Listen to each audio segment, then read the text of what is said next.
अस्सलाम वालेकुम। All out में Naseem Rajput metro one news के तमाम नाजरीन से गुजरावाला से मुखातिब है। गुजरावाला में यहाँ एक टूर्नामेंट के सिलसिले में आए हुए हैं, तो कुछ हमारे प्लेयर्स जो आमतौर पे कराची में अवेलेबल नहीं होते वो हमें यहाँ पर अवेलेबल हुए, उनके साथ हम प्रोग्राम कर रहे हैं। यहाँ की क्रिकेट के हवाले से भी बात करेंगे कि किस तरह फल फूल रही है। पाकिस्तान सुपर लीग ख़त्म हो गई, अपनी तमाम हंगामा खेजियों के साथ मुल्तान सुल्तान रिजवान की क़यादत में टाइटल जीतने में कामयाब हुई, और जो PSL 11 बनी है सामने आई है, उसमें भी रिजवान को कप्तान मुकर्रर किया गया। उसमें मुख्तलिफ खिलाड़ी दिखाई दिए, धानी आ गए, शुएब मकसूद जिस तरीके से पाकिस्तान क्रिकेट टीम में भी पहुंच गए अपनी परफॉर्मेंस के बाद, इस टीम पर भी बात करेंगे। इसके साथ साथ इंग्लैंड के टूर पर भी बात करेंगे, कुछ करंट क्रिकेट पर भी बात करेंगे जो इस इलाके में खेली जाती है, क्योंकि बहुत टैलेंट अब यहाँ से आ रहा है। गुजरावाला और नवाई इलाकों से बहुत सारा आ रहा है। इस गुजरावाला की बात करते हैं तो लद्दे वाला वडाइच बिल्कुल गुजरावाला के साथ है, जहाँ से हसन अली सामने आए पाकिस्तान के क्रिकेटर। बहुत टैलेंट इस जगह पर मौजूद है और बहुत ज़बरदस्त किस्म की क्रिकेट हो रही है, लेकिन बड़े शहरों से टैलेंट नहीं आ रहा। जैसे कराची से जिस तरह टैलेंट आता था वो नहीं आ रहा, लाहौर से जिस तरीके से टैलेंट आता था वो नहीं आ रहा, KPK से बहुत टैलेंट आ रहा है। ये तमाम के तमाम इशूज़ भी आज अपने प्रोग्राम में डिस्कस करेंगे। हमारे साथ गुफ्तगू के लिए मौजूद हैं पाकिस्तान के फॉर्मर इंटरनेशनल क्रिकेटर, अपने वक्त के ज़बरदस्त बैट्समैन, मुल्क के क्वालिफाइड कोच मुजाहिद जमशेद साहब। थैंक यू वेरी मच मुजाहिद भाई। उनके साथ गुफ्तगू के लिए मौजूद है एक ऐसी शख्सियत के जो यहाँ गेम्स की ऑर्गेनाइजेशन में बहुत बड़ा रोल प्ले कर रहे हैं, बच्चों को सपोर्ट कर रहे हैं, बच्चों को बनाने में, पाकिस्तान की क्रिकेट तक पहुंचाने में बड़ा इनका किरदार है। सियालकोट में इस्माइल 1122 के नाम से इनकी टीम इस साल तमाम बड़े टूर्नामेंट, चारों जो बड़े टूर्नामेंट है वो जीतने में कामयाब हुई और ग्रैंड स्लैम मुकम्मल किया। चौधरी मोहम्मद मोहसिन साहब बहुत बहुत शुक्रिया। चौधरी साहब आपका भी बहुत शुक्रिया, और पप्पू भाई के नाम से आप पहचाने जाते हैं और सब जगह पे आपकी एक शोहरत है। मुझे साहब PSL ख़त्म हो गया, रिजवान की क़यादत में टीम जीत गई, लेकिन एट द सेम टाइम मेरा पहला सवाल यह है कि लाहौर कलंदर इस वक्त बहुत तगड़ी टीम थी और एक बहस भी छिड़ी हुई है इस वक्त शुएब अख्तर और आकिब जावेद के दरमियान, जो मीडिया की ज़ीनियत बनी हुई है और लोग इस पर डिस्कस भी करते हुए दिखाई दे रहे हैं। क्या प्रॉब्लम है कलंदर्स के साथ? आपने और मैंने बहुत काम किया है इनके लिए। इस गुजरावाला के म्यूनसिपल स्टेडियम में हमने जाके बहुत ट्रायल्स कवर किए, गर्मियों में बहुत ज़्यादा इनका प्लेयर डेवलपमेंट प्रोग्राम किया, लेकिन इस दफ़ा तो बहुत फेवरेट थी ये। बिल्कुल, जब यहाँ से गए हैं दुबई में तो मैं समझता हूँ कि पूरा मोमेंटम था इनके पास, और जिस तरह के इनके ओवरसीज प्लेयर थे जिसमें राशिद खान, बिन डंक था और फॉकनर की बड़ी अच्छी एडिशन थी, और जिस तरह टिम डेविड आए और जिस तरह की उन्होंने बैटिंग की, अब सरप्राइज के इतना ज़बरदस्त प्लेयर ऑस्ट्रेलिया के लिए क्यों नहीं खेला, क्योंकि जिस तरह की उसकी पावर हिटिंग है, इतनी नीट एंड क्लीन, बड़े दुनिया में बड़े कम ऐसे प्लेयर्स होते हैं जो मैं समझता वो भी प्लेयर लाहौर कलंदर के पास था। और इन 4 प्लेयर के होते हुए आपके पास जो लोकल प्लेयर थे वो बड़े ज़बरदस्त थे, जिसमें फ़खर ज़मान हो गया, सुहेल अख्तर हो गया, हफीज़ हो गया, लेकिन उन्होंने उस तरह डिलीवर नहीं किया। जैसे यहाँ से पाकिस्तान से कराची से शिफ्ट हुई दुबई में तो टोटली ऑफ कलर नज़र आए। और इस देखें, आपने जो शुएब अख्तर और उसकी बात की, आकिब जावेद की, कि आजकल बड़े वो मीडिया पे बड़ा आर्गूमेंट चल रहा है, ये किसी भी एक्सपर्ट का एक फंडामेंटल राइट होता है कि आप जहाँ पे कोई गलत चीज़ हो रही हो तो उसको आपको हाईलाइट करना चाहिए और उसको पॉइंट पिन आउट करना चाहिए कि भाई आपको अगर प्रॉब्लम है, अगर 6 एडिशन हुए हैं और 6 एडिशन में आप 5 दफ़ा क्वालिफाई नहीं कर सके, तो इसका मतलब है, वो मुझे याद है कि एक बच्चा घर आया तो उसने अपने वालिद साहब को कहा कि जी मैं रेस जीत के आऊँ, आज मैं 3रे नंबर पे आया। तो उसने कहा कि जी आपको मुझे बाइक लेके दे, मैं 3रे नंबर पे फिनिश किया। तो कहता मैं बाइक ले देता हूँ, लेकिन अनफॉर्चुनेटली वो पूछता कितने बच्चे भाग रहे थे, कहता जी 3 भाग रहे थे। तो लाहौर कलंदर अगर 6 टीमों में अगर ऊपर टॉप में नहीं आती, आप दुनिया के सारे जितने भी टॉप क्लास क्रिकेटर्स हैं उनको ऐड करने के बाद भी उस तरह का रिजल्ट नहीं दे रहे, तो फिर सीरियस सोचना पड़ेगा लाहौर कलंदर को, क्योंकि अगर आपके रिजल्ट बुरे निकलते हैं तो उसमें चेंज ज़रूर होनी चाहिए। ये नहीं कि आप ज़िद लेके बैठ जाएं और एक बंदा कोच डिलीवर नहीं कर रहा, मैं किसी के ख़िलाफ़ बात नहीं कर रहा, लेकिन ये हो रहा है, दुनिया को नज़र आ रहा है कि अब चेंज की ज़रूरत है। और ये तो एक मैं समझता हूँ कि किसी भी टीम का राइट होता है कि जब टीम अच्छा नहीं खेल रही होती तो वहाँ चेंजेस होनी बड़ी इंपॉर्टेंट और ज़रूरी बन जाती है। तो यहाँ पे अब मैनेजमेंट को सोचना पड़ेगा, राना साहब को सोचना पड़ेगा कि अब उन्होंने अगर टीम को आगे लेके जाना है तो अब छेड़छाड़ आपको करनी पड़ेगी प्लेयर के साथ भी और आपके कोचिंग स्टाफ के साथ भी, क्योंकि कई दफ़ा कुछ कोचेस लकी नहीं होते। ये कोई ज़िद नहीं है कि अगर एक कोच की लक ही नहीं है तो आप उसको लेके चलें। हाँ, अगर आप उसके साथ अपने कोई रिलेशनशिप के चक्करों में उसको लंबा खींचे तो वो एक अलग बात है, लेकिन यहाँ पे लाहौर कलंदर को आप चेंज करनी पड़ेगी। से मुतमईन नहीं है बिल्कुल नहीं, क्योंकि जिस तरह आप का टीम कम्बिनेशन होता है, इतनी अच्छी कम्बिनेशन के साथ इतने बुरे रिजल्ट, तो ब्लेम तो कोच को जाता है। मैं यहाँ पे नहीं बल्कि डिफरेंट टीवी चैनल पे भी ये बात कर चुका हूँ कि अब उनको छेड़छाड़ करनी पड़ेगी। अगर उन्होंने बिल्कुल देखें, इस तरह स्पॉन्सर भी भाग जाएंगे, इस तरह जो आपके फॉलोअर्स हैं या जो आपको सपोर्ट करते हैं टीम को, पूरी दुनिया में सबसे ज़्यादा जो बड़ी फ्रेंचाइजी है वो लाहौर कलंदर है। तो अगर वो भी भागना शुरू हो गए, देखने वालों के दिल टूट गए, तो बड़ा हार्ड होगा फ्यूचर में इन चीज़ों को। पाकिस्तान क्रिकेट के लिए भी कोई फ़ायदेमंद नहीं होगा, क्योंकि एक ऐसा ब्रांड है लाहौर कलंदर्स के जो वाकई में सारा साल मेहनत करते हैं अपना, उनका हाई परफॉर्मेंस सेंटर, और लेकिन रिजल्ट जब end of the day team मैदान में खेलती है तो बिल्कुल मुख्तलिफ हो जाते हैं। मोहसिन भाई, यही मेरा आपसे सब, वैसे आपकी फेवरेट टीम कौन सी है पीएसएल में? मेरी तो टीम जो फेवरेट थी वो तो लाहौर कलंदर ही थी, लेकिन उसके बाद मैं जो सपोर्ट कर रहा था वो ज़ल्मी को कर रहा था। शोएब मलिक उसके सियालकोट के जो प्लेयर्स हैं उनको कर रहा था। लेकिन जिस तरह भाई साहब ने बताया कि लाहौर कलंदर कितने इवेंट हो चुके हैं, सबसे नीचे जा रही है। अब तो पिछले में तो कम से कम ऊपर आई थी, लेकिन इस दफ़ा तो इधर से सारे मैच जीत कर गए हैं, दुबई में जाकर लूज़ कर गए हैं। एक मैच भी जीतते तो ऊपर आ जाना था। तो इससे जो देखने वाले जो इनके फॉलोअर हैं, जो सपोर्टर हैं, उनके दिल तो टूटते हैं ना, और जो इनको सपोर्ट करने वाले हैं उनके दिल ज़रूर टूटे होंगे। और मुझे खुद भी जो है ना बहुत एहसास होता है कि जब इतना बड़ा इवेंट आप लेकर जाते हैं और इतना पूरे पाकिस्तान से प्लेयर आप चुनते हैं और वो प्लेयर भी अच्छे आपको मिल जाएं, बाहर से भी जो लेते हैं वो भी अच्छे लें, फिर भी आप सेमीफाइनल या फाइनल के लिए क्वालिफाई ना करें तो दुख तो होता है। बिल्कुल दुख होता है। ओवरऑल अगर हम देखते हैं, क्या रीज़न लगता है वैसे आपको? आप खुद इतनी क्रिकेट ऑर्गेनाइज करते हैं, सियालकोट में आपकी जो टीम है बहुत तगड़ी खेलती है, क्या रीज़न लगता है आपको? जैसे अभी मुजाहिद साहब ने बात की कि अब लाहौर कलंदर्स की मैनेजमेंट अगर बेहतर समझती है तो आकिब जावेद को बहैसियत कोच चेंज करे। ये मुजाहिद साहब ने आज ये मुतालबा किया, क्योंकि ये खुद भी लाहौर से ताल्लुक़ रखते हैं, एक लाहौर का दर्द भी अपने अंदर होता है। हो सकता है ये अपने लिए कह रहे हो कि मुझे कोच लेकर आए, ये भी एक बात हो सकती है। नहीं, ये इन्होंने बहुत काम किया, मैंने बहुत काम किया कलंदर्स के लिए, उस वक्त जो प्लेयर डेवलपमेंट प्रोग्राम था उसके लिए। इसलिए शायद अंदर से एक एहसास आता है कि इस टीम की परफॉर्मेंस इतनी ख़राब क्यों होती है। तो आपको क्या लगता है? भाई की अपनी सोच है, मेरी सोच जो है वो तो ऐसे ही है कि जिसको भी टाइम मिले वो लंबा देना चाहिए, इसलिए कि वो परफॉर्म करने का मौका मिले। लेकिन आकिब जावेद भाई को बहुत लंबा टाइम मिल चुका है, ठीक है, और टीम परफॉर्म जो है ना वो जिस तरह की चाहिए उस तरह की नहीं मिल रही। ये न्यूट्रल बात कर रहे हैं, ठीक है, ये न्यूट्रल बात कर रहे हैं। देखें, ये जापान रहते हैं, सपोज आप इनसे ये सवाल कर रहे हैं कि जी जो वहाँ पे रहने वाले लोग हैं, जापान में रहने वाले लोग हैं, उनके वो कितना सपोर्ट करते हैं लाहौर कलंदर को। इवन के ज़ल्मी के भी सपोर्टर होंगे, वहाँ पे कोयटा ग्लैडिएटर के भी सपोर्टर होंगे, कराची के भी सपोर्टर होंगे। ये मैं हमेशा कहता हूँ कि आपको उन लोगों को भी थोड़ा सा सामने रख के अपनी टीम के जो रिजल्ट है उसको बेहतर करना चाहिए। आप बताएं जी, जापान में किस तरह की फैन फॉलोइंग है? जापान में भी टीम को वाले हैं, लेकिन सबसे ज़्यादा जो है लाहौर कलंदर को इसलिए करते हैं कि लाहौर एक दिल है पाकिस्तान का, तो इसलिए इसका नाम भी एक अलहदा से रखा गया लाहौर कलंदर के नाम से।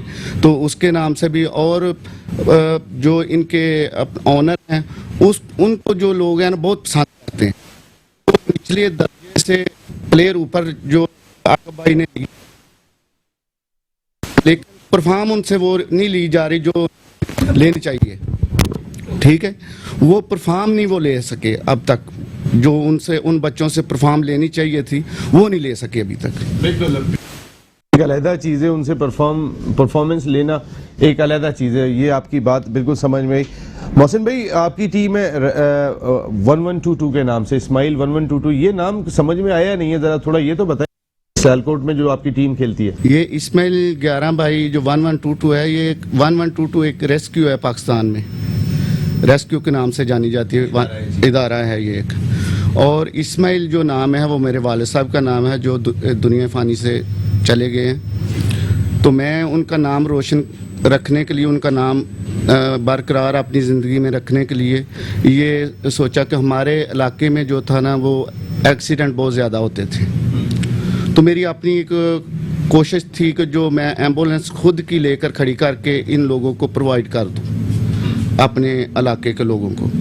लेकिन उसके बाद एक बच्चा था हमारे गांव का जो 1122 में मुलाजम था, उसने मुझे एक ये बताया कि आप गवर्नमेंट को ये इस तरह की बिल्डिंग बना के दे सकते हैं और वो उनके खर्चे जो हैं बकाया जात वो गवर्नमेंट खुद ले लेगी।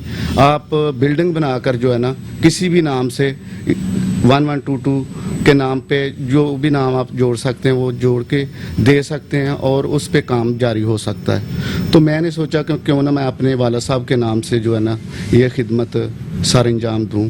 तो मैंने अपने वालिद साहब के नाम से इस्माइल 1122 के नाम से ये बिल्डिंग बना के गवर्नमेंट को दी है। उसी नाम से मैंने फिर बाद में एक टीम जो है पाकिस्तान के लिए वो प्लेयर भी मेरी टीम से इंशाल्लाह ज़रूर आएंगे, मेहनत करा रहे हैं हम भी, ठीक है। वो उन पे तवज्जो देने की ज़रूरत है। वो जो ऊपर हैं देखने वाले हैं, जिस तरह मुजाहिद भाई हैं, जिस तरह आप हैं, आप सियालकोट में आए, प्रोग्राम करें, उधर आकर भी प्लेयरों के साथ भी देखें, उनका स्टेमिना देखें, उनको खिलाकर देखें कि इनमें टैलेंट कितना है। अब पहले जैसा टैलेंट क्यों नहीं आ रहा? वैसे एक मेरा सवाल है, आप शुएब मलिक के साथ, अगर मैं सियालकोट स्टैलियंस मुझे याद है जो टीम हुआ करती थी, रहमान भी वहाँ से खेला करते थे, शकील अंसर वगैरह, ये बड़ी एक तगड़ी टीम हुआ करती थी। अब उस तरीके से टैलेंट पाकिस्तान में ही नहीं आ रहा, सिर्फ सियालकोट नहीं सर, या है टैलेंट बहुत ज़्यादा है। टैलेंट को जो है ना वो दबा दिया गया। सियालकोट के बच्चे थे और सियालकोट स्टालियन पाकिस्तान में जितने भी मैचेस, जितने टूर्नामेंट, सबसे ज़्यादा सियालकोट स्टालियन ने जीते हुए हैं, ठीक है। और सियालकोट में इतना टैलेंट है, पाकिस्तान में इतना टैलेंट है कि जो आप निखार सकते हैं, देखेंगे तो फिर निखारेंगे। अगर आपने सिफारशी रखने हैं तो फिर तो क्रिकेट तबाही की तरफ जा रही है। ये क्रिकेट जो है ना, इसको अगर आपने ऊपर लाना है तो कम से कम जो लड़के मेहनत कर रहे हैं उनको ऊपर लेकर आए, फिर क्रिकेट बचेगी आपकी। मुझे सर आपसे भी सवाल बिल्कुल, मैं नसीम इसी चीज़ का मैं जवाब देने के लिए माइक पकड़ा है। बेसिकली अगर आप ओवरऑल, जब शुएब मलिक था इतने अच्छे रिजल्ट क्यों थे? क्योंकि वो कोच भी था, वो कैप्टन भी था और उसको एक जीत की भूख भी थी। इस वजह से वो सिलेक्शन में, जो टीम सिलेक्शन होती है, कई दफ़ा होता है कि आपकी जो मैनेजमेंट है उनका जो है वो इनपुट पड़ा होता है, वो भाग भाग के अपने प्लेयर्स को शामिल करने के चक्करों में कहीं ना कहीं डिसऑनेस्टी करते हैं। लेकिन शुएब के होते हुए, क्योंकि मेरी उससे अक्सर बात होती थी तो इसी टॉपिक पे होती थी कि क्या वजह कि सियालकोट जो है बार बार चैम्पियन होने की रीज़न क्या है। तो उसने जब मुझे ये चीज़ें बताई एज ए क्रिकेटर, मुझे समझ आनी शुरू हो गई कि वाकई जब आप के अंदर जीतने की भूख हो और आपकी जो टीम सिलेक्शन है और जो ये बड़ा एक सीरियस रोल प्ले करती है आपकी जीत में, तो ये सारे वो काम चैम्पियन में जब सियालकोट स्टालियन बनी 6-7 दफ़ा आई थिंक बनी, तो उसमें शुएब मलिक का ऑनेस्ट होना बहुत एक कलीदी रोल प्ले किया। क्या नाम था पाकिस्तान का? वसीम अकरम के साथ उन्होंने नेशनल एयरलाइन से क्रिकेट खेली, वहाँ से ग्रूम हुए। वो ग्रूम करने वाले हुआ करते थे, बहुत बड़ा फ़र्क है पाकिस्तान क्रिकेट में। अब शायद वो ग्रूम करने वाला आंसर दिखाई नहीं दे रहा है। और जो पाकिस्तान टीम की मैनेजमेंट इस वक्त डग आउट में बैठी हुई है, जो ड्रेसिंग रूम में बैठी हुई है, उसकी अपनी परफॉर्मेंस के बारे में यूनुस खान नहीं रहे, मिसबाह-उल हक और वकार यूनुस टीम को लेके चल रहे हैं। आमिर के स्टेटमेंट आप देख रहे हैं, शुएब मलिक के भी स्टेटमेंट सामने है इस टीम मैनेजमेंट के हवाले से। पाकिस्तान क्रिकेट एग्जैक्टली है किस जगह पर कि ड्रेसिंग रूम हमसे नहीं संभल पा रहा है, खिलाड़ी बाहर बैठ के शोर मचा रहे हैं? क्या पैगाम जा रहा है सारी दुनिया को? बहुत नेगेटिव पैगाम जा रहा है। और जब हम भी सुनते हैं या देखते हैं कि अंदर की जो बातें वो बाहर नहीं आनी चाहिए, क्योंकि प्रॉब्लम्स होते हैं, लेकिन उनका जो सोल्यूशन है उधर ही उसको दबा देना चाहिए, क्योंकि जो नेगेटिव थॉट्स है पूरी दुनिया में हमारे बारे में, अगर आपने पीएसएल दुबई में करवाया और इतना अच्छा आपने एक मैसेज दिया पूरी दुनिया की, हम मैनेजमेंट भी अच्छी कर सकते हैं, क्योंकि जिस तरह कराची से क्रिकेट गई, पीएसएल गई, तो उसके बाद लगता यही था कि हो सकता है अब एडिशन 6 ना हो सके, लेकिन पीसीबी ने जिस तरह ऑर्गेनाइज किया, जिस तरह प्लेयरों को इकट्ठा किया, नो डाउट बड़ा मुश्किल काम था, लेकिन बड़ा अच्छा मैं समझता हूँ कि ये पीएसएल हुआ। लेकिन क्या बेहतर नहीं था कि आप इसको पाकिस्तान में ही करा लेते? इतने ही अबुधाबी में भी सूरत हाल थी, कराची में भी तकरीबन उतने ही केसेस थे।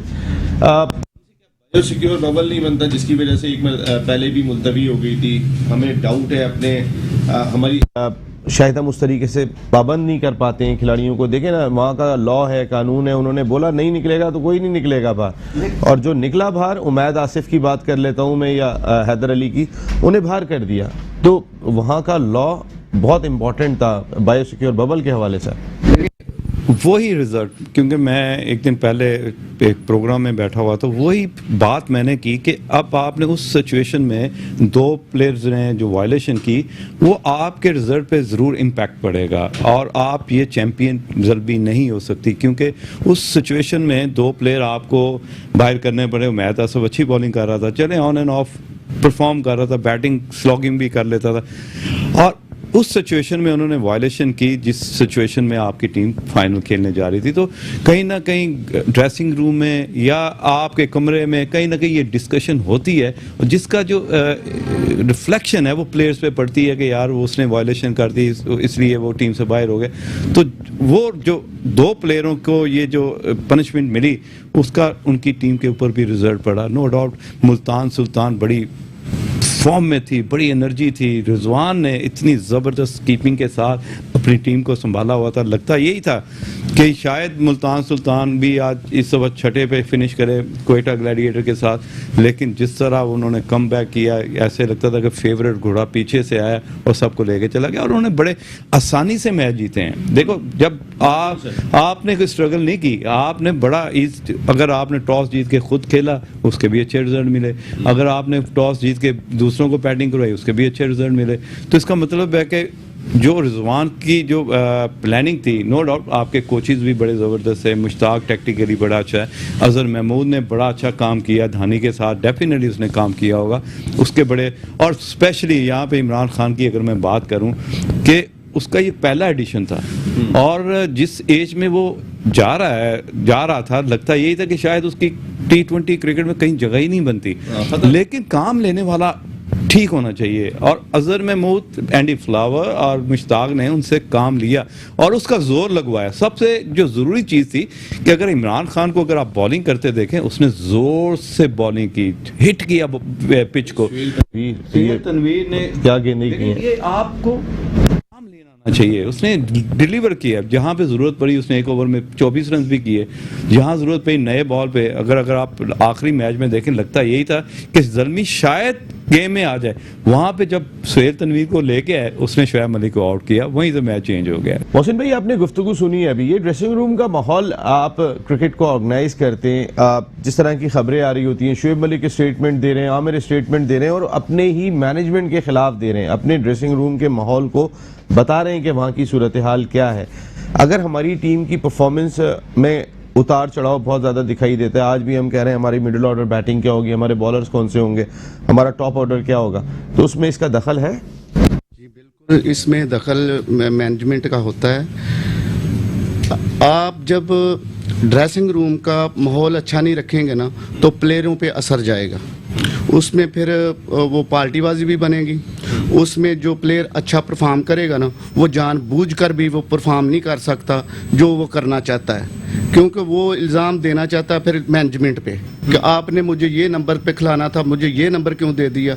ये मसले बहुत ज़्यादा हैं। अगर ये ही बड़े जो ऊपर हैं हमारे बैठे हुए जो खिलाते हैं, जो ड्रेसिंग रूम में होते हैं, अगर यही उन बच्चों के साथ अच्छा सलूक करें, अगर वो गलती भी करते हैं अच्छे तरीके से उनको समझाएं, तो ये माहौल बहुत अच्छा हो जाएगा। और यही लड़के, यही बच्चे जो हैं आपको खेल कर दिखाएंगे, 100% 100 देंगे वो। ये वेल ग्रूम प्लेयर की बात कर रहे हैं, बच्चे हाँ वो बच्चे नहीं रहे उस सिचुएशन में जाके, तो वो अपनी नसीहतें करनी शुरू हो जाते हैं। बिल्कुल सही बात है माइक। अब मैं अभी आपके आवाज़ मुझे आप किस तरीके से 4 टाइटल जीतने में कामयाब हुए? आप अपने ड्रेसिंग रूम को बेहतर बनाने के लिए क्या कुछ करते हैं मोहसिन भाई? सबसे पहले प्लान यही रखा हुआ है कि हमने गांव से जो लड़के हैं ना, गांव से खेलते हैं जो, उनको ऊपर लेकर आए हैं। और जो सियालकोट शहर के जो इस वक्त पाकिस्तान क्रिकेट टीम में भी खेल रहे हैं, हमारे मुखालिफ खेले हैं, उनके खिलाफ खेलकर हमने फाइनल जीते हैं, जिसमें मुख्तार अहमद है, हारिस सेल है और दूसरे अपना कुछ प्लेयर हैं सियालकोट के, अपना शुएब भाई ने भी मैच खेले हैं उधर सियालकोट में। लेकिन अल्हम्दुलिल्लाह हमारी टीम जो है वो गाँव से हमने लड़के लिए हैं जिनको सिर्फ खेलने का पता है, खिलाने का सिर्फ तरीका हमने सिखाया। जो लोग हमने उधर रखे हैं उनमें से वो भी वही लोग हैं जो क्रिकेट जिन्होंने जारी रखी, सिर्फ जो मेहनत कर रहे हैं, हमने उसके ऊपर बड़े लोग नहीं बिठाए हुए। हमने सिर्फ और सिर्फ शाम को जब मेरी मीटिंग होती है ना, फ़ोन पे होती है जापान से, मैं यही कहता हूँ कि अगर जो भी बुरा खेलता है उसको मत डांटना, उसको कहना कि अगले मैच में कम से कम आपने 100% देना है, 100 देना है। ये आपके लिए पूरे हर मैच में आपके लिए जो है ना फ्री हैंड है, आप जो आपका सही जिस तरह आप खेलना चाहते हैं उस तरह खेलें, ठीक है। लेकिन जो हमारे ओपन पे आते हैं या मिडल ऑर्डर होता है, हम उसको ये बोलते हैं कि ओपन जब अच्छा स्कोर करती है ना, तो मिडल ऑर्डर को जो है ना वो मिस नहीं करना चाहिए, उसको फिर परफॉर्म करके रखना चाहिए। अगर ऊपर से थोड़ा लूज़ कर जाते हैं, मिडल और थोड़ा लंबा लेकर जाए, फिर उसके बाद जो है ना आप शॉटें करें, थोड़े ओवर रह जाएं जब आप फिर करें। आपकी टीम यहाँ पर भी खेल रही है मोहसिन भाई, ये जो टेप बॉल की क्रिकेट में जो आ गए मारखोर में, ये ज़रा थोड़ा बताएं कि हार्ड बॉल से टेप बॉल का सफ़र। ये अपना मैंने जो अब्दुर्रहमान भाई और खलील भाई ने मुझे एक दफ़ा बोला कि ये हम टेप बॉल में भी जो है ना इसी तरह के क्रिकेट PS लेवल के क्रिकेट खिलाना चाहते हैं, तो हमारे साथ तावन करें और सपोर्ट करें। तो हमने कहा क्रिकेट को तो हम सपोर्ट करते हैं अल्हम्दुलिल्लाह, किसी तरह का भी हो। जो लोग देखकर कितनी परेशानियां हैं, जैसे कोविड-19, इस तरह के और मसले मसाइल भी बहुत हैं, लेकिन हम चाहते हैं कि पाकिस्तान में खुशियाँ देने के लिए ये सपोर्ट करना हर एक का हक है, हर किसी को अपना हिस्सा डालना चाहिए। इसलिए हमने इस्माइल यारां भाई ईगल के नाम से इधर भी टीम अपनी दी है, और इंशाअल्लाह ताला इधर से भी हम कोशिश है हमारी कि विन करेंगे। और अल्लाह पाक सबको कोशिश होनी चाहिए कि सबको जो है ना खेलें, अपना 100% दें। जीत तो अल्लाह ने देनी है जिसको भी देनी है। बिल्कुल सही बात है, और ये बेस भी है। And thank you very much Choi साहब, आप मेट्रो 1 न्यूज़ के मेहमान बने, आप ऑल आउट का हिस्सा बने, बहुत बहुत शुक्रिया। आप हमारे साथ टेलीफोन लाइन पर तो आए पहले, लेकिन पहली मरतबा आज आपसे गुफ्तगू का मौका मिला, हम यहाँ पर मौजूद थे तो चोई साहब अवेलेबल थे। प्रोग्राम में एक छोटा सा ब्रेक ले रहे हैं, ब्रेक के बाद जब वापस आते हैं तो चोई साहब को रिप्लेस करेंगे पाकिस्तान के former test cricketer, youngest ever test cricketer Hasan Raza. Break के बाद ऑल आउट में एक मरतबा फिर आपको खुशामदीद कहते हैं। पाकिस्तान क्रिकेट से जुड़े उमूर पर बात करें, कुछ डोमेस्टिक क्रिकेट पर भी हमने अपने प्रोग्राम में बात की। अब youngest ever test cricketer, former test cricketer Hasan Raza, जो अपनी एकेडमी भी रन कर रहे हैं इस्लामाबाद में, उन्होंने ज्वाइन कर लिया मुजाहिद भाई साहब के साथ। हसन वेलकम करते हैं आपको। बात कर रहे थे ब्रेक पे जाने से पहले, चौधरी मोहसिन साहब भी प्रोग्राम का हिस्सा थे, उन्होंने भी बात यही कही कि ड्रेसिंग रूम अगर बेहतर नहीं होगा, खिलाड़ियों को शिकायत होगी, माहौल को अगर उस तरीके से नहीं रखा जाएगा जिस तरीके से होना चाहिए। कि आपके दौर का ड्रेसिंग रूम आपको याद होगा, जब आप नए नए बच्चे गए थे, आपने वो माहौल देखा होगा कि सारे और सीनियर जूनियर की रिस्पेक्ट होती है। मगर हमारे दौर में 90s में 96 में इतने ज़्यादा सीनियर्स थे कि अगर हम जब फुटबॉल भी खेल रहे हो, ट्रेनिंग सेशन होता था, तो किसी हमारे प्लेयर से फुटबॉल भी था, तो समझ लें फिर उसका शायद मैच में खेलना ना खेलना मुश्किल हो जाता था। इतना कंपटीशन भी होता था और इतनी सख्ती भी होती थी।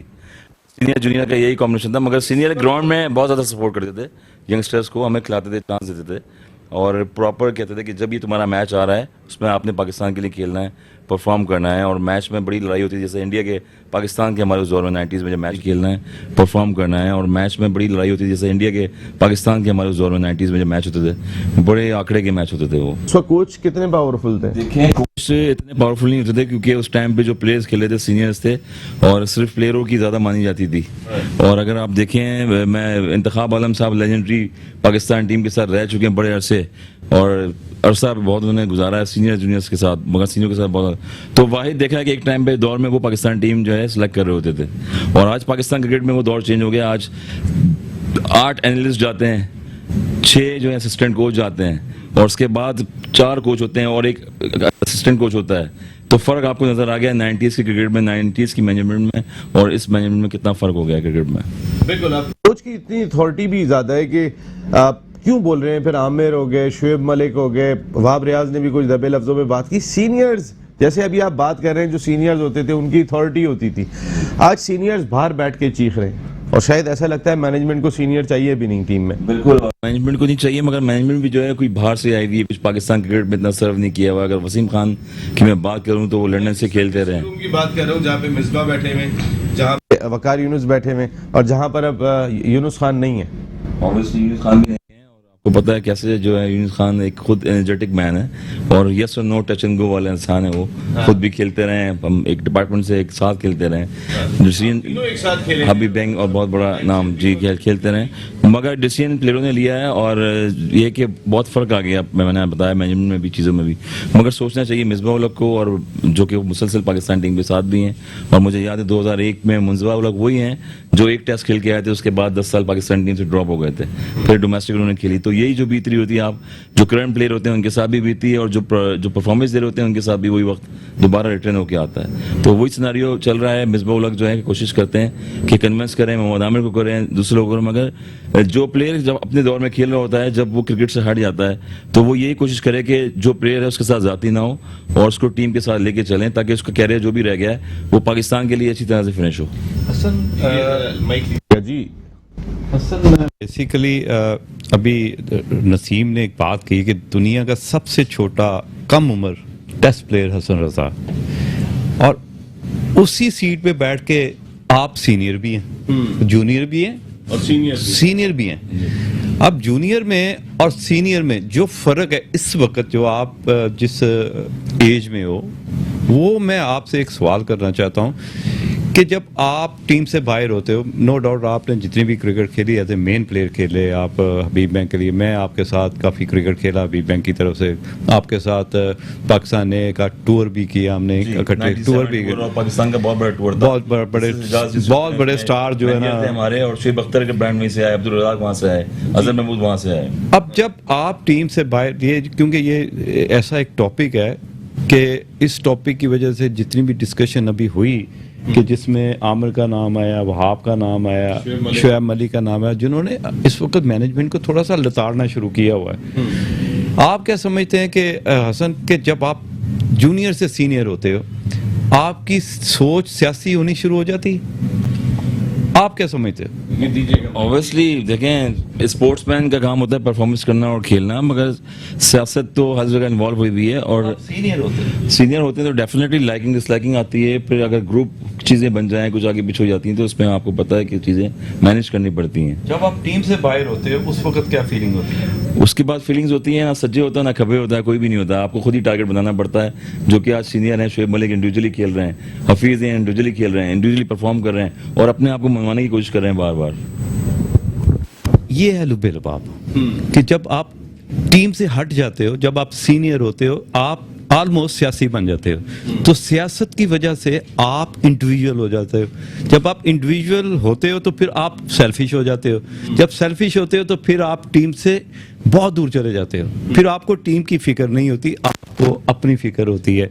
तो जो रिजल्ट पे इम्पैक्ट पड़ते हैं वो यही रीज़न होती है, और यही वजह है कि जिसकी वजह से वकार यूनुस बिस्मिल्लाह सीनियर प्लेयर्स को टीम के साथ नहीं देखना चाहते, क्योंकि जब सीनियर होता है तो वो सियासी हो जाता है, सीनियर होता है तो वो सियासी हो जाता है, तो वो इंडिविजुअली हो जाता है। अगर वो टैलेंटेड है, मेरा सवाल ये है कि उसकी ज़रूरत है। जैसे मिडिल ऑर्डर में अगर आपसे नहीं समझ रहा था तो शुएब मलिक की ज़रूरत थी, सब बात कर रहे थे कि आपको शुएब मलिक को लाना चाहिए, वो हिटिंग भी कर लेता है 5 नंबर पे आने के बाद, ज़रूरत पड़ने पे बॉल भी कर लेता है। आप फील्डिंग में भी जो उन्होंने अपनी फिटनेस को अभी तक मेनटेन किया हुआ है वो ज़बरदस्त है, लेकिन नहीं लेके आते। देखिए आपकी फिटनेस ठीक है, और आप डिफरेंट प्लेटफॉर्म पे डिफरेंट लीग्स में परफॉर्म कर रहे हैं तो फिर आपकी जगह बनती है। या तो अनफिट हो या उसने अपनी फिटनेस का वो मेयार ना रखा हो जिसकी वजह से आप टीम से बाहर हो सकते हो, या आपको कंसीडर ना किया जा रहा हो,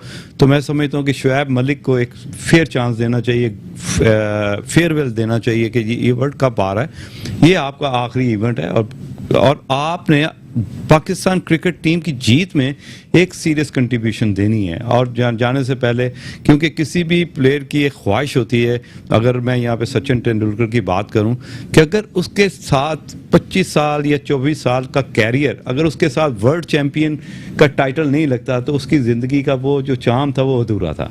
तो इसी तरह शुएब मलिक ने भी उतना ही सर्व किया जितना सचिन तेंदुलकर ने किया। शुएब मलिक हिस्सा थे जो चैंपियंस ट्रॉफी जीती, मेरे ख्याल वर्ल्ड T20 का भी हिस्सा थे जो यूनुस खान की क़यादत में पाकिस्तान जीता था। तो यूनुस की शुएब की कंट्रीब्यूशन तो खैर बहुत ज़बरदस्त है, इसमें कोई शुबा नहीं है। चाहे आमिर की बात कर लें, आप वहाब रियाज की बात कर लें, मैं सीनियर्स की बात इसलिए कर रहा हूँ। देखें, आपको याद होगा यही वकार यूनुस ने कहा कि अहमद शहजाद की जो है वो हरकतें सही नहीं है, उमर अकमल की हरकतें सही नहीं है। अरे भाई, आपको ही मैनेज करना है, आपने ही संभालना है। वो टैलेंट तबाह तो नहीं होना चाहिए एटलीस्ट कि अगर आप ये समझते हैं कि वो हैंडल करना आपका काम है, अगर आप कोच लगे हुए, आप बड़े हैं टीम के। या अभी मोहसिन भाई जो बात कहकर गए थे कि हम अपनी टीम को किस अंदाज से मैनेज करते हैं, एक बड़े का रोल प्ले करना पड़ेगा ना आपको, वो नहीं कर पा रहे। देखें, आपने कोचिंग की बात की तो उसमें मैन मैनेजमेंट भी पहले आता है कि आपने एक, अगर वो कहना एंग्री यंग मैन है, उसको किस तरह टैकल करना है। अगर आपने 97 टूर की बात की है तो मैं बात, उसमें कितने बड़े प्लेयर कौन नहीं खेले वहाँ पर उस दौर में, और सारे खेले। शुएब अख्तर, अजहर महमूद और अली हसन रिजवी लेग स्पिनर होते थे वो, और इंटरनेशनल प्लेयर जावेद कदीर, उसमें फिर मोहम्मद वसीम आपके चीफ सिलेक्टर हैं आज, वो भी खेले। मगर टीम का डिसिप्लिन था और टीम, अजहर महमूद और टीम ने कॉन्ट्रीज के मैचेस जिताए, लेस्टरशायर वुस्टरशायर के, बिकॉज ऑफ मैनेजमेंट अच्छी थी। वो प्लेयर से परफॉर्मेंस करना जानते थे, उनसे परफॉर्मेंस निकालना जानते थे। T20 में पाकिस्तान जीत रहे। जैसे आपने सवाल किया कि कौन जीतेगा वर्ल्ड कप, क्योंकि हमेशा वर्ल्ड कप से पहले पाकिस्तान कहाँ पर है? पाकिस्तान कहाँ पर है, किस स्टेज पे है, क्योंकि PSL खत्म हुई है अभी, और रिसेंटली टीम की जो स्क्वाड है वो भी अनाउंस हुआ है। चीफ सिलेक्टर मोहम्मद वसीम अब तक पाकिस्तान क्रिकेट में सक्सेसफुल जा रहे हैं। उन्होंने साउथ अफ्रीका सीरीज जीती नेशनल स्टेडियम में, और उसके बाद दीगर सीरीज जिम्बाब्वे की जीती। मगर हमारे यहाँ जब भी इंग्लैंड या न्यूजीलैंड या ऑस्ट्रेलिया का कोई टूर होता है तो मेरा मानना यह है क्रिकेट में उससे पहले आपको रिजल्ट पहले देख लेने चाहिए, उसके बाद फिर आपने वर्ल्ड कप की तैयारी करनी चाहिए उसमें, क्योंकि पता लग जाता है सिचुएशन पाकिस्तान का कॉम्बिनेशन किस तरह से बन रहा है टीम का।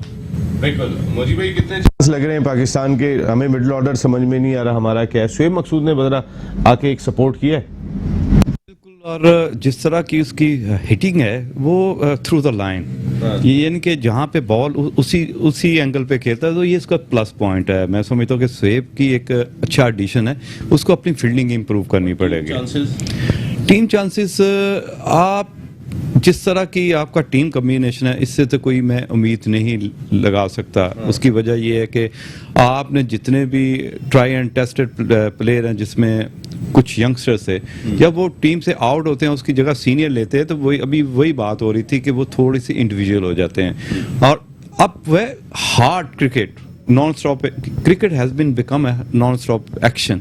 तो जब तक आपकी टांगों में, आपकी माइंड में उस तरह की एनर्जी नहीं होगी तो आप बेहतर रिजल्ट नहीं दे सकते। प्लान बहुत जरूरी है, इंपॉर्टेंट होना। कि जब आपने शुएब मकसूद की बात करी, एक टाइम पे मुल्तान सुल्तान में जो है वो खेल रहे थे मुसलसल, मगर वो कैजुअली खेल रहे थे। मगर एक इनिंग जब उन्होंने फर्स्ट 50 की अपनी मुल्तान सुल्तान की तरफ से, मगर लोगों ने फिर हाईलाइट करना शुरू कर दिया कि वाई नॉट इस लड़के का नाम क्यों नहीं आ रहा पाकिस्तान टीम में। तो इंडिविजुअली अपने आप का आपको पता लग जाता है कि अब मैं शायद और कोशिश करूं तो डेफिनेटली मैं टीम का हिस्सा बन सकता हूं। और रिजल्ट सामने आया उनका, क्योंकि cricket game sportsman individual game है। जब तक आप फाइट करते रहोगे और हमेशा सिलेक्शन कमेटी से लड़ते रहोगे और पाकिस्तान के लिए खेलते रहोगे। अभी जो नहीं बात नसीम, ये तूने बड़ी जबरदस्त की। देखें, आपको समझ नहीं आएगी। ये मैं मुल्तान की क्यों बार बार बात करता हूँ, इसलिए करता हूँ कि वो एक जेल किया हुआ था, टीम को एनर्जी बहुत थी। आपने टीम है, इंडिविजुअल प्लेयर नहीं जीता, जब वो बंच बन जाता है। अब टाइम हमारा खत्म हो गया। बहुत बहुत शुक्रिया आपका मुजाहिद जमशेद साहब, बहुत बहुत शुक्रिया आपका Hasan Raza sahab, and thank you very much Chaudhry Mohsin sahab, आप हमारे शो का हिस्सा बने। आप बात सिर्फ इतनी सी है, शुएब मकसूद आ गए, शुएब मकसूद कैसा परफॉर्म करते हैं ये देखना होगा। आसिफ अली की मैं बात कर लेता हूँ, या इफ्तिखार की बात कर लेता हूँ, वो भी ये बहुत अच्छा खेल रहे थे यहाँ पे। जब आप टीम से बाहर होते हैं तो आपकी परफॉर्मेंस हमारी डोमेस्टिक में बहुत अच्छी दिखाई दे रही होती है, लेकिन जब आप टीम में जाते हैं तो आपकी परफॉर्मेंस को क्या हो जाता है, वहाँ ऐसे कौन से मसाइल हैं या क्यों आमिर, शुएब मलिक बात कर रहे हैं। देखिए मिसबाहुल हक, वकार यूनुस, आपका रोल एक बड़े का है, और जब तक आप इस एहसास के साथ नहीं चलेंगे कि आप बड़े हैं और आपने ही जो है वो छोटे की बात भी सुननी है और उसको लेके भी चलना है साथ में। आप कहीं ना कहीं अगर पसंद ना पसंद दिखाई दे रही होती है जिसकी लोग बातें कर रहे होते हैं, तो उसका इम्पैक्ट बाकी प्लेयर्स पे पड़ता है। यूनुस खान नहीं रहे अब टीम के साथ। इंग्लैंड में कैसा परफॉर्म करती है, वेस्ट इंडीज़ में पाकिस्तान टीम कैसा परफॉर्म करती है, वो बता देगी कि हमारी तैयारियाँ कैसी है वर्ल्ड T20 के लिए जो अक्टूबर नवंबर में खेला जाए। कल रात को 10 बजे आपसे फिर मुलाकात होगी। टिल देन अल्लाह ने के बाद।